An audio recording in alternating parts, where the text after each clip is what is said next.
En général, il y a 4 types de méchants dans les animés. Les êtres parfaits, les héros brisés, les types purement maléfiques et les manipulateurs. Je vais passer en revue ces différentes catégories et lister quelques personnages qui correspondent exactement à chacune d'elles. La première catégorie est l'être parfait. Cette catégorie inclut des personnages qui incarnent le narcissisme, des personnages qui se considèrent comme les meilleurs dans tout ce qu'ils font. Un exemple simple pour cette catégorie est Cell Perfect, RIP Akira Toriyama d'ailleurs. Son nom est assez explicite.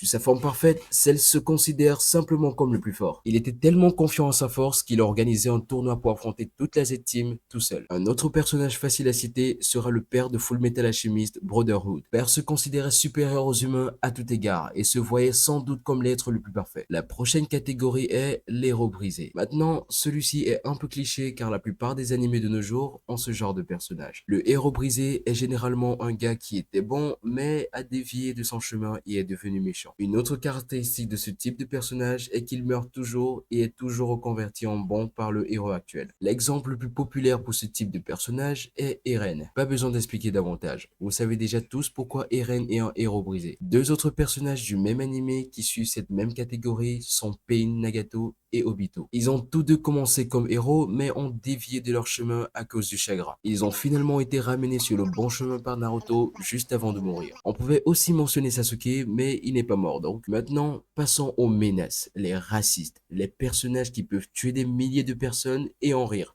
les purs maléfiques. Ces personnages ne sont qu'une bande de haineux. C'est presque comme s'ils prenaient plaisir à être mauvais. La caractéristique commune de cette catégorie est leur rire maléfique. Plus le rire est iconique, plus le personnage est maléfique. L'exemple le plus évident est Lord Freezer lui-même. Cet homme ou cette femme, je sais pas, est véritablement maléfique. Il a détruit à lui seul une planète entière et une race juste parce qu'il en avait envie. Puis, il a continué à haïr les survivants de cette planète. Mais rien de tout ça n'est comparable à ce que la princesse Mathilde a fait à mon type Noafumi. Et pour aucune raison. Elle est... Je ne veux même pas en parler.